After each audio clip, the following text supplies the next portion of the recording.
Nu te mai cred când spui că vindeci lume.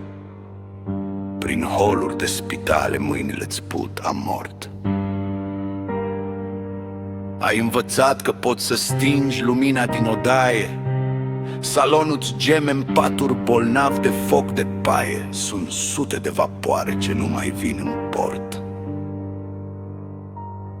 Ți-ai pus o haină albă și urli într-altă lume. Iubirea ta de oameni se amestecă cu spume.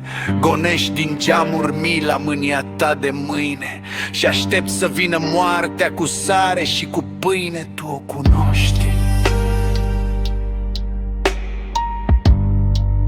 dar iarna se ascund dintr-una într-alta păpușile de ceară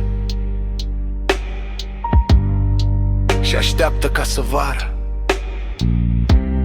De porci e plină balta, salamul-ți umflă burta și umbra care geme din pumni-ți linge turta și târâie cu lene speranța.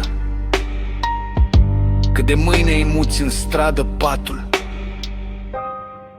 și nu-i pasă că punga în care-i dai ficatul mai ține o oră, două.